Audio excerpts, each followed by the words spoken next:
پیارے بھائیوں اور بہنوں، جیسا کہ دنوں میں جمعے کے دن کو زیادہ فضیلت حاصل ہے اور آسمانی کتابوں میں قرآن مجید کو، تو اسی طرح سال کے 12 مہینوں میں رمضان المبارک کو سب سے زیادہ فضیلت حاصل ہے۔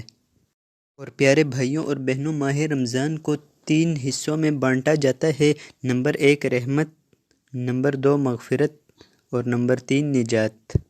پہلے عشرے کو رحمت کہا جاتا ہے۔ اللہ تعالیٰ فرماتے ہیں کہ ہے کوئی مجھ سے مانگنے والا کہ میں اس پر رحمت کی انتہا کر دوں۔ تعالیٰ فرماتے ہیں اے بندے تو مانگ تو صحیح، تو میری رحمت کا طلبگار تو بن، میں تجھ پر اپنی رحمتوں کی بارش کر دوں گا۔ اسی طرح دوسرے عشرے کو مغفرت کا عشرہ کہا جاتا ہے۔ اللہ تعالیٰ فرماتا ہے اے بندے تو مغفرت مانگ تاکہ میں تجھے بخش دوں اور تیرے تمام گناہ معاف فرما دوں۔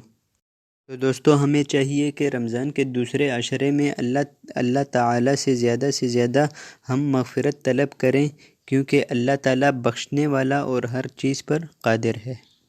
اور اسی طرح تیسرا عشرہ نجات کا عشرہ کہلاتا ہے۔ اس عشرے میں اللہ تعالیٰ ہمیں بلاؤں اور ہر قسم کی آفات سے نجات دیتا ہے۔ اگر ہم سچے دل سے توبہ کریں تو وہ رب ہماری توبہ کو قبول کرتا ہے۔ رسول اللہ صلی اللہ علیہ وسلم نے فرمایا کہ جس نے ایمان کے ساتھ اور ثواب کی نیت سے رمضان کے روزے رکھے، اس کے گزشتہ تمام گناہ معاف کر دیے جاتے ہیں۔ ہمارے پیارے نبی حضرت محمد صلی اللہ علیہ وسلم نے فرمایا کہ روزہ دار کے لیے 2 خوشیاں ہیں، ایک خوشی افطار کے وقت اور دوسری خوشی جب قیامت والے دن اللہ تعالیٰ اس کو اس کے روزے کا اجر دیں گے، تو اس کو دیکھ کر، اس انعام و اکرام کو دیکھ کر وہ بندہ خوش ہو جائے گا۔ ایک جگہ آپ صلی اللہ علیہ وسلم فرماتے ہیں کہ جس نے اللہ تعالیٰ کے لیے روزہ رکھا، گویا اس نے اللہ تعالیٰ کو پا لیا۔ اللہ تعالیٰ نے فرمایا کہ بندوں کو ان کی نیکیوں کے بدلے میں جنت دی جائے گی اور روزہ دار کے لیے اللہ ہے۔ تو رمضان المبارک ایسا بابرکت مہینہ ہے جس میں جنت کے دروازے کھول دیے جاتے ہیں، جہنم کے دروازے بند کر دیے جاتے ہیں، اور جنات اور شیاطین کو زنجیروں سے قید کر لیا جاتا ہے، اور واضح رہے کہ جو سے شریر جنات ہوتے ہیں ان کو قید کر دیا جاتا ہے۔ اور اس مہینے میں ایک نیکی کرنے کا اجر 70 گنا بڑھا دیا جاتا ہے، یعنی کہ اگر آپ اس مہینے میں 1 مرتبہ قرآن پاک پڑھیں تو آپ کو 70 قرآن پاک پڑھنے کا ثواب ملے گا۔ تو پیارے بھائیوں اور بہنوں، ابھی میں آپ کے ساتھ ایک دعا شیئر کرنے لگا ہوں جو آپ نے رمضان کے پہلے 10 دنوں میں، یعنی رمضان کے پہلے عشرے میں آپ نے یہ دعا پڑھنی ہے۔ اس کی فضیلت اور برکت اتنی ہے کہ آپ کا ہر مسئلہ حل ہو جائے گا۔ اگر آپ بے روزگار ہیں تو آپ کو روزگار مل جائے گا، رزق کی کمی ہے تو وہ پوری ہو جائے گی، اگر آپ کو اولاد کا مسئلہ ہے تو وہ بھی حل ہو جائے گا، کوئی بھی شادی بیاہ کی رکاوٹ ہے، کوئی بھی اگر مسئلہ ہے نا آپ کا، تو آپ کا مسئلہ اس دعا سے حل ہو جائے گا۔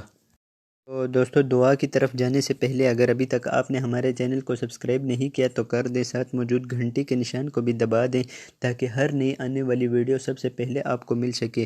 اور دوستو، یہ آپ کو پتہ ہے کہ میں اسلامک ویڈیوز بناتا ہوں، تو اس کو اگر آپ دوسروں کے ساتھ شیئر کریں گے تو اس سے آپ کو ثواب بھی ملے گا اور مجھے بھی فائدہ ہوگا۔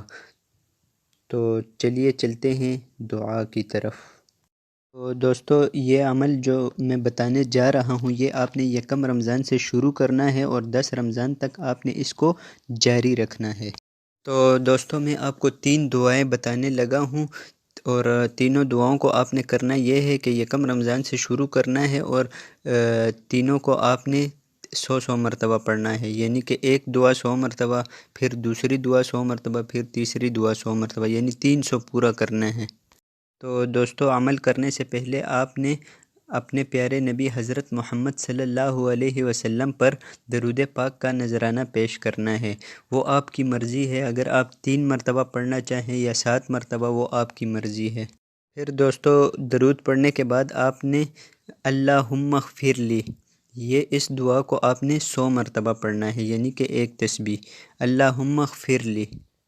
یعنی اللہم اغفر لی کا مطلب ہے اے اللہ مجھے معاف فرما دے، یعنی اپنے گناہوں کی معافی مانگنی ہے۔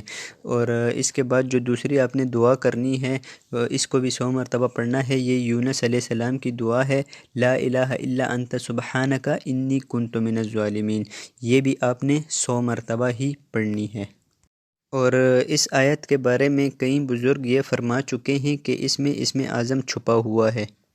کسی بھی مشکل حالات میں اگر آپ یہ دعا پڑھیں گے لا الہ الا انت سبحانک انی کنت من الظالمین، تو یقیناً آپ اس کا فائدہ بھی دیکھیں گے، کیونکہ حضرت یونس علیہ السلام جب مچھلی کے پیٹ کے اندر تھے تو انہوں نے یہ دعا پڑھی تھی۔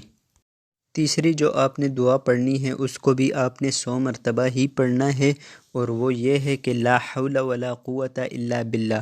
اس دعا کے بارے میں حضرت محمد صلی اللہ علیہ وسلم نے فرمایا کہ یہ جنت کے خزانوں میں سے ایک خزانہ ہے، اور اس کا ترجمہ یہ ہے کہ میں اللہ کی مدد کے بغیر کوئی بھی کام کرنے کی طاقت نہیں رکھتا۔ تو پیارے بھائیوں اور بہنوں، ان تینوں دعاؤں کو آپ نے 100 مرتبہ پڑھنا ہے۔ 100 مرتبہ پڑھنے کے بعد آپ نے اپنے پیارے اور کریم آقا صلی اللہ علیہ وسلم پر درود بھیجنا ہے۔ تو درود آپ جتنا آپ کی مرضی ہے آپ پڑھ سکتے ہیں، 3 مرتبہ ہو، 7 مرتبہ ہو، 11 مرتبہ ہو، وہ آپ پر ڈیپینڈ کرتا ہے۔ تو دوستو، یہ سارا عمل کر کے آپ نے اللہ کے حضور دعا مانگنی ہے، اور جو بھی آپ کی حاجت ہوگی وہ آپ نے اللہ تعالیٰ سے طلب کرنا ہے۔ پیارے بھائیوں اور بہنوں، اسی طرح آپ نے 1 رمضان سے شروع کرنا ہے، اور 10 رمضان تک اسی طرح آپ نے یہ عمل کرتے رہنا ہے۔ اس میں کوئی دن آپ نے مس نہیں کرنا، روز کے روز آپ نے یہ عمل کرنا ہے، اور روز کے روز آپ نے اس عمل کو کرنے کے بعد اپنی جو سی ضروریات ہے، حاجات ہیں، ان کے لیے آپ نے دعا مانگنی ہے اللہ تعالیٰ سے۔ تو دوستو، امید کرتا ہوں آپ کو آج کی ویڈیو بہت پسند آئی ہوگی، اور اس ویڈیو کو اپنے دوستوں کے ساتھ لازمی طور پر شیئر کیجئے گا، کیونکہ یہ اسلامک ویڈیو ہے، اس سے آپ کو ثواب ہوگا، اور یہ صدقہ جاریہ ہے۔ جب تک یہ ویڈیو آگے شیئر ہوتی رہے گی آپ کو اس کا ثواب ملتا رہے گا۔ تو مجھے دیجیے اجازت، اللہ حافظ۔